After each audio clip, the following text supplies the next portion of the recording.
Shalom to everyone. In this PowerPoint, we are going to cover the parasha of Shelach, which we find in the book of Bar-Midbar, book of Numbers, chapters 13, verse 1 to chapters 15, verse 41. Shelach we find in verse 2 with the words Shelach lecha anashim, meaning that it says, send for yourself men. So we find already in the start of this parasha, it was not because of God's command that they had to send men, but it's because for themselves that they wanted to go spy or actually see uh, what was happening in the land that they wanted to conquer.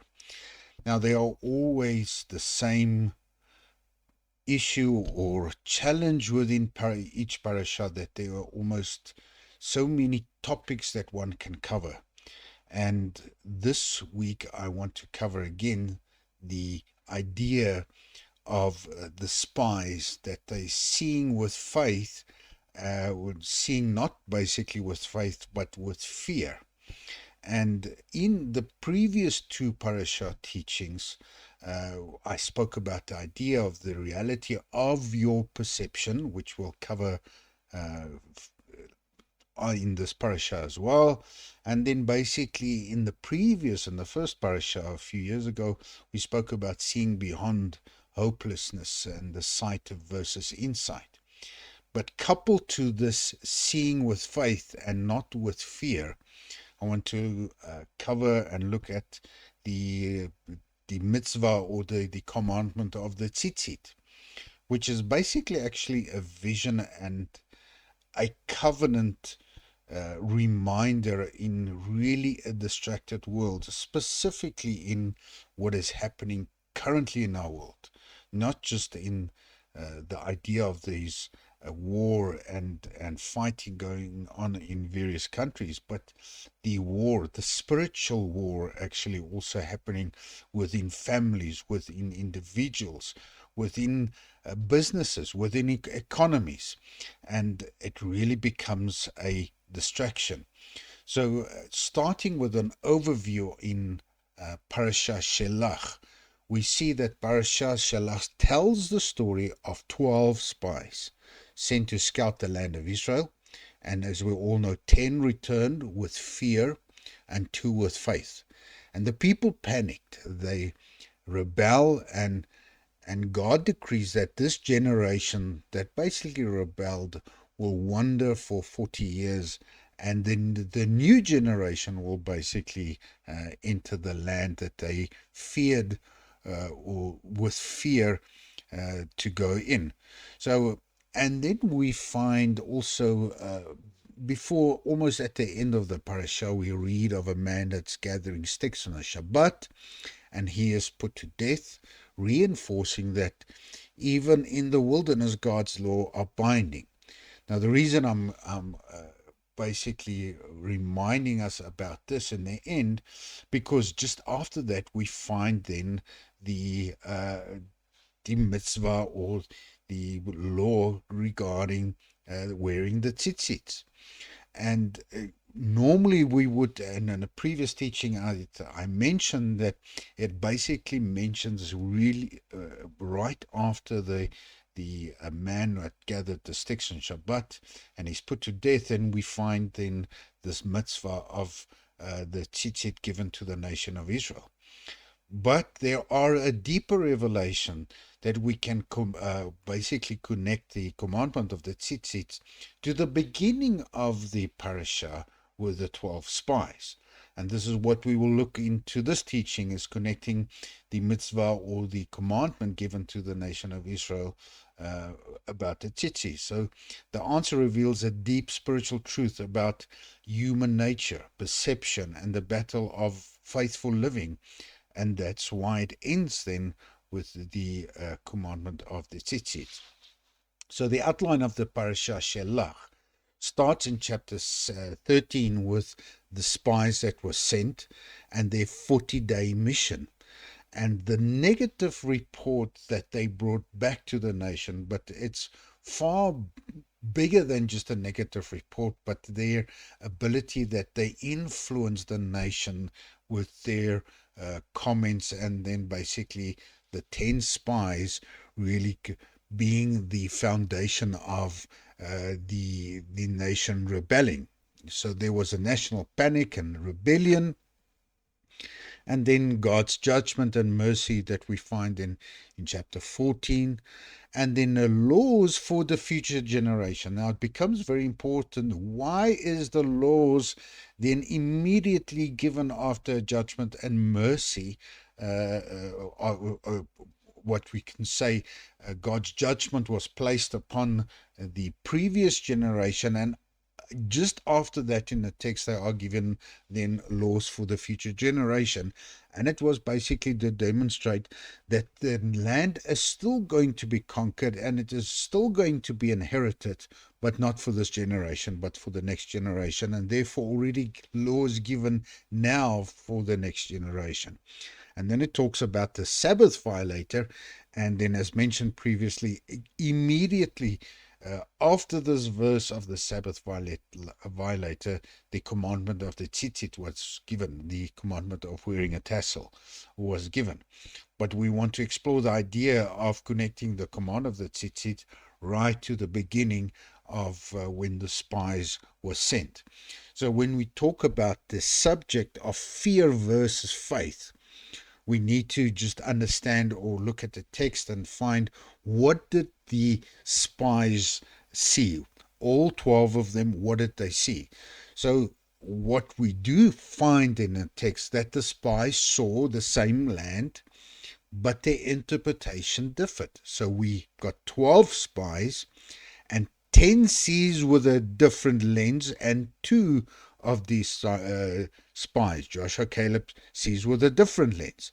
So faith isn't blindness, it is what lens you look through. And we can see that Joshua and Caleb really had a complete different outlook and perception, or the framework that they looked at. And so faith is not always just a spiritual matter.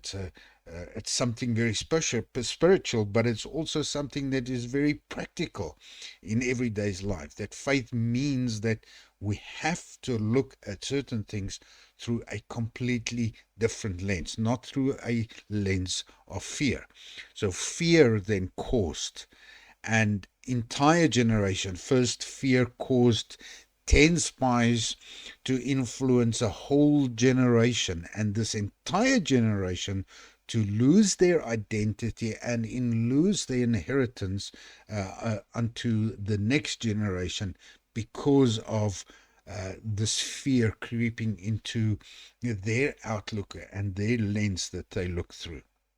So the core sin that we can basically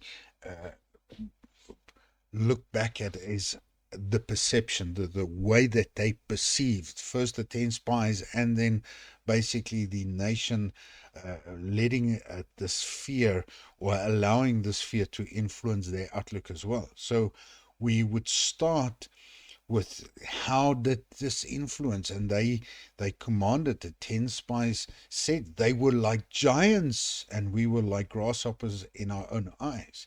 Now later in this teaching we'll actually look at some of the Hebrew nuances in this verse 33, and the impact, and what did they actually say. So we can also then, that this fear overcoming the faith resulted in a collapse of vision. And this vision is really a fear that distorted their identity and destiny. Remember, up to this point, this nation has seen things and have experienced things that no other nation have seen or heard. And we would see later in the book of Joshua and Joshua, we find that the nation heard and they learned about the acts of God with the nation of Israel, and they feared.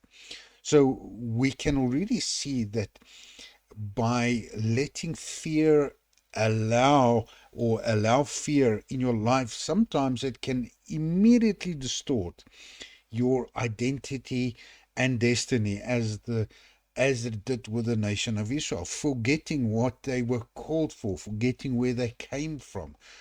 And this is really where we are going to lead, that the mitzvah of the tassels, of the tzitzit, is a mitzvah of remembrance, not to allow circumstances of fear or any type of distortion rob us of identity and destiny. So we can see that the tzitzit and the eyes are really connected, that the portion begins with a people who saw. So the fear came from the eyes, but it's not really about the eyes. It's about what they saw in their mind's eye, or the eye of their mind, is that they saw and they allowed this fear. So the portion begins with seeing the land and were overwhelmed. And it will end with a commandment to see. And this is why we can connect the mitzvah of the tzitzit, not just with the Shabbat violator, but also about the beginning of the portion, where its fear starts with seeing. But the antidote, if we can call it like that, for this fear by seeing is a mitzvah that God given to the nation of Israel by doing something and remembering. So it ends with a command to see something else, the tzitzit. So Torah trains our perception not to deny danger, but to see with trust. And this is what this commandment of tzitzit is talking to us about. The tassels, the four corner garments, and this to train our perception, to remind our human intellectual, sometimes our mind's eye, to remember our destiny, our future, our identity. So when we are introduced into tzitzit, specifically today, it's far more than a garment. Because when we actually look from a point of view of many teachings, and unfortunately in today, when people see other people wearing tzitzits, they've got a preconceived idea or a framework about perhaps the Hebrew roots, about being a Messianic Jew, or so there are really preconceived ideas about the tzitzits, and sometimes being seen in a more negative aspects, and rather than a more positive aspect. And obviously, when they see people wearing tzitzis, there are some comments already been made. Oh, so you are one of those people that want to put yourself under the yoke of the law. So there are many comments, and unfortunately, this negative aspect tied to the wearing of the tzitzit. So it is more than a garment. And we find this then mentioned to us in the book of Numbers, chapters 15, verse 38 to 39, says, make fringes on the corners of your garment and look at them to remember all my commandments. So obviously there are commandments given which God himself says to the nation of Israel, that when other nations hear these laws, they would ask themselves, or they would make this comment and say, which other God is there that is so close to them? So we can see that the wisdom of a nation, or the wisdom, is coupled to the commandments. The righteousness, the justice is infused within the commandments that God has given to the nation of Israel. And therefore we have to remember not just commandments. We remember the righteousness, we remember the justice, we remember the mercy, we remember the grace that God has given through commandments. So when a poor person in the ancient Near Eastern context, when they collected the widows and the orphaned, when they collected food at the corner of the fields, they were reminded, and they thought to us themselves, what a wonderful Lord, that God leave the poor and the widow behind in order to be able to eat and to make a living without in very dire circumstances. So we can see that we have to remember the the greatness of the laws that God has given in within the Torah.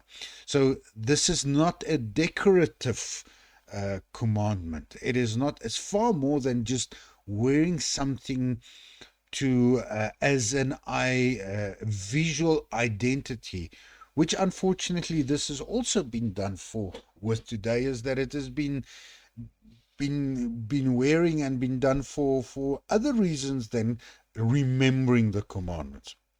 So it's a visual tool for covenantal alignment, is to understand that the commandments is not just laws, but it is a stipulation of a covenant. And more, the prophets would remind us that it is a marriage covenant. It's in the manner of a marriage covenant that it's been put together. So the spiritual psychology of this tzitzit is to really work with the eyes, the heart, and to infuse an action with an individual. So this command is addressing the inner battle of every human over time that we even face today, is that the eyes, really what you focus on, your perceptions, your desires, is the things that pull you. And we know that the eyes are the window to the soul. So what we see and what we perceive basically influence us. And the eyes really are the direct pathway to the heart, to your inner impulses, to emotions, the cravings, the ego. That's why when you go onto the internet, when you go onto television, when you go onto your computers, wherever you go, there's always advertisements. There's advertisement. And when we look at it, we see it's an enticement of the eyes, but to get to the heart, for buying and selling and eating and drinking and whatever it can, it would entice and really spark this inner impulses and emotions. And then basically the ultimate uh, fulfilling of the eyes and the heart, or following your eyes and your heart, is the strain. So when vision and emotion lead you away from alignment with God's way, and specifically this lesson in this parasha, where only 2 out of the 12, Joshua and Caleb, uh, basically uh, stood firm on the foundation of their faith and not let their emotions and their eyes dictate how they saw exactly the same things, but they knew that with God, they and the promise that God has given, Hashem has given to the nation of Israel, they were able to conquer the land. So we see that's a spiritual principle behind the tzitzit, between the remembering with the eyes, the heart, and the action. The tzitzit is about training the eyes, recentering the soul, and remembering the covenant. So it's all about seeing and remembering. Now, when we put on a talit in the mornings and we pray with it, it is not about uh, a spiritual elevation in order to pray better, as people would think, is that when I pray with a talit, I pray so much better. But it is about training the eyes, recentering the spirituality of your soul, understanding that it's a garment that God has given us. There are so many things that we can remember ourselves by the greatness of Hashem. So the message is you are not your impulses. Don't follow your eyes or your heart. Follow my commandments instead. So we can see that the tzitzis are only but one of them. The mezuzah on the door. There are basically the festivals that is so there are so many things that Hashem has put in place for remembering. And that's why sometimes it feels that when I read a section in the parasha and I have to provide a teaching or give a teaching, I always give the same things about the same principles. It's almost if I can't find something different to teach within that parasha. But repetitiveness creates a permanency.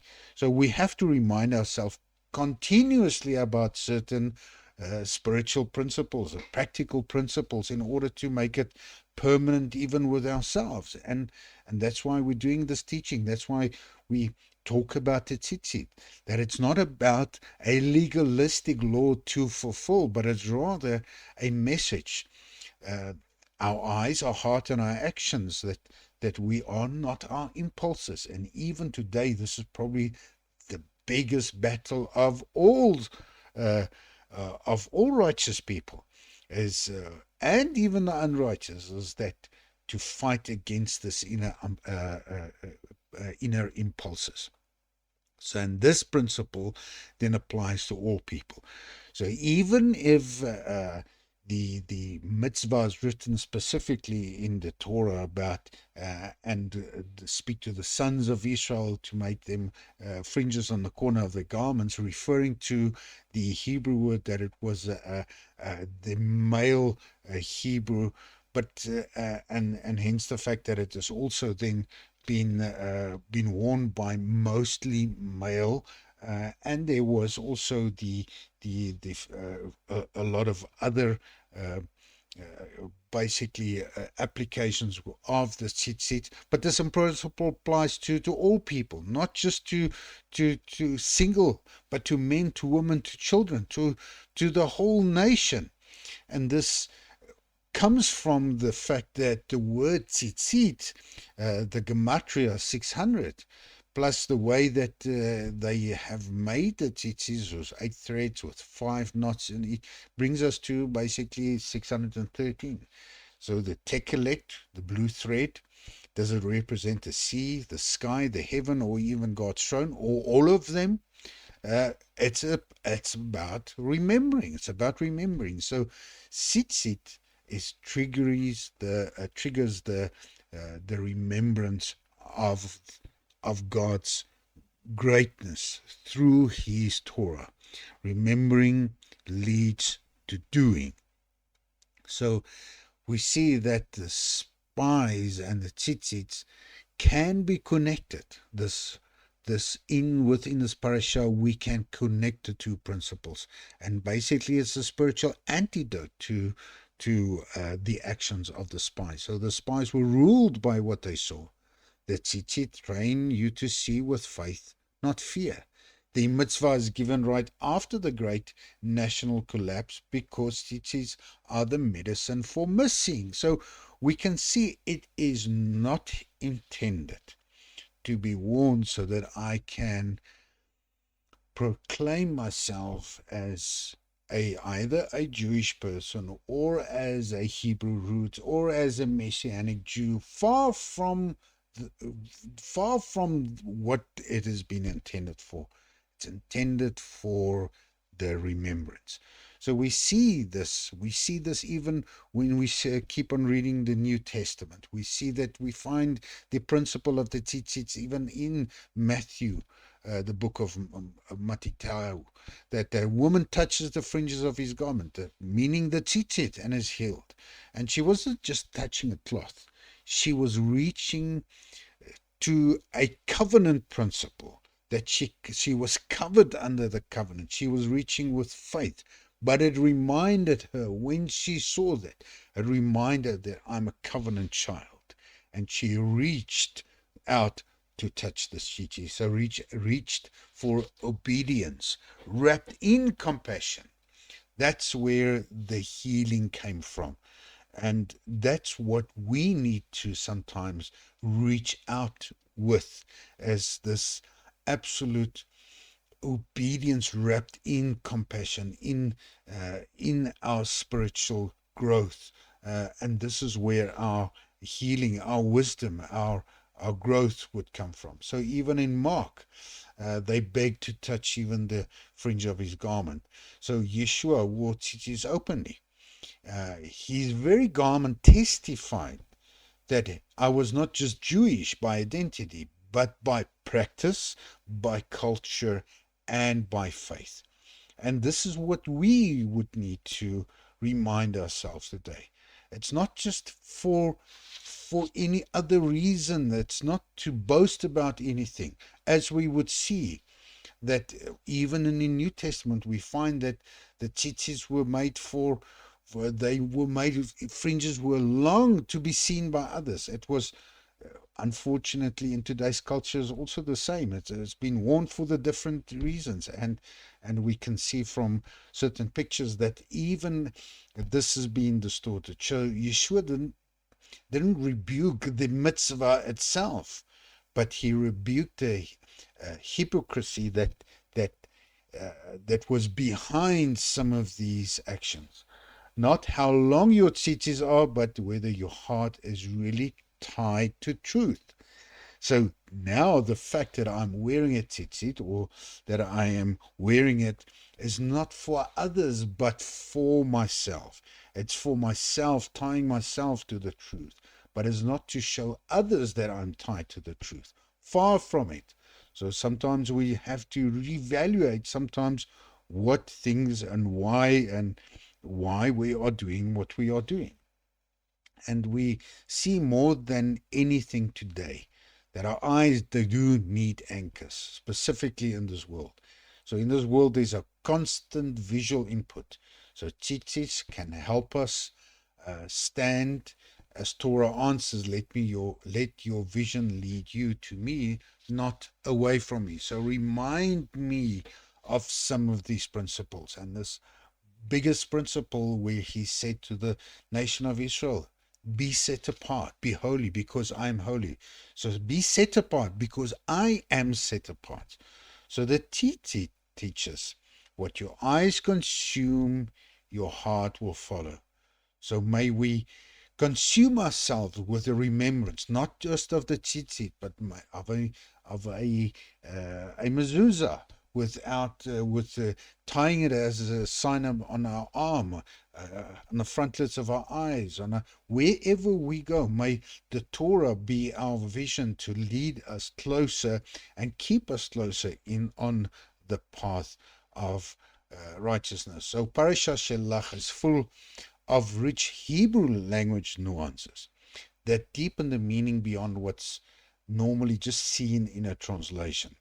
And we'll actually look at some of these key examples now, where the Hebrew opens up a deeper layers, like an onion, like they would have described the pardes. There's a simple meaning to the text, but sometimes there are nuances within a text that can help us see or find a deeper spiritual meaning. And this is one of the things in Numbers 13:33, where it talks about, and in verse 33, and the Nephilim we saw there. So we can see that the word Nephilim or Nephilim comes from the word Nephal, to fall. So Nephilim, fallen ones, but also implies fearsome giants, overwhelming forces. So this word is very unique and very special, and we'll actually see it now, because the spies invokes this language of the Nephilim, which is only used in Genesis 6 before. So Torah describes then that this is the word that the spies used, Nephilim. It was invoking a language. It's a rare word which is used in Genesis 6. There isn't just a factual reporting, but they were exaggerating and spiritualizing some fear within their report. So instead of just saying it was giants or it was huge people, they were commenting, and we saw the fallen ones. and that infused a fear within the nation. So it's psychological. They saw themselves already defeated, and they collapsed inside before anything external happened, because their fear was already real to them, and therefore they used the language of Nephilim, the basically referring to and the sons of God, the Nephilim, and that invoked a fear also upon the nation. So we can see that they used a language to exaggerate this fear. And when they first later on say in verse 33, we were like grasshoppers in our eyes, they were using vanachi, and we were, and it can also be translated as and we became. So there's always I believe the translator always used the best translation based upon the context and so on. But there are always so many layers within the Hebrew language. So vanachi can basically mean and we became. And here we see it's a reflexive vision in our own eyes. In our own eyes, we became. So the spies identified themselves by fear and not by covenant identity, meaning the same language that he said to Moshe, that Hashem said to Moshe, tell Pharaoh, let my firstborn son go. So these 10 spies didn't identify themselves with the identity, we are the firstborn of Hashem, but they identified themselves and we became in our own eyes like grasshoppers. So the Midrash says that God said, and how did you know that how you looked in their eyes? Because you projected your fear unto them. So the fall began in how they saw themselves, not on how the enemy saw them. And this is very relevant even in our own day. Sometimes we run away with a problem even before the problem exists. And we make such a mountain, a huge mountain of this problem, just to discover maybe a day or two or even a month later that this problem didn't even realize in as we thought it would have been. So and it became in our own eyes the way that we projected it. So this is the lesson that we have to learn. So we see Yeshua comes and he explains in Matthew and then also in Mark and Luke that Yeshua tells this parable about the kingdom of heaven, the kingdom of God. And it tells of a sower who scatters seed on 4 types of ground. And each soil represents different responses to the word, the Torah, the truth, the kingdom message. But specifically in this parable, he talks about the thorny ground, basically, who basically strangles the growth of the seed. And he refers to this as the thorny ground, as the troubles of the world. And this is a reality. We are faced with many troubles. The fact that the texts do not deny that they have seen giants, or they might have seen very powerful people. And the fact we do not deny that circumstances are difficult, that it is really a hardship now, even a spiritual hardship for faithful people in this time. But we cannot let the troubles of the world strangle this faith of the righteous into a fear. So my final reflection is, what do you follow? And specifically, even now, with a time where a specific identification of your faith leads to maybe a fear of retaliation. And are we going to be like the spies, ruled by fear and faulty vision, or are we going to live? Are we going to see the truth? Are we going to let the truth shape who we are, our identity, and even our covenant relationship? Are we going to be like Caleb and Joshua, seeing it with faith, And are we going to let this tzitzit whisper to us, you are not your eyes, but you are the firstborn of Hashem? So identify what you follow. Do not just trust, test anything against truth. Let it not, even if we face a reality of giants in our lives, let not fear. Test this and let this truth of our faith stand the test of time. And whether you're not wearing actual tzitzits, live as if your clothing speaks of your covenant, your identity, your purpose. And look and remember always to do. And with this, I would want to wish each one of you a Shavua Tov, a good week.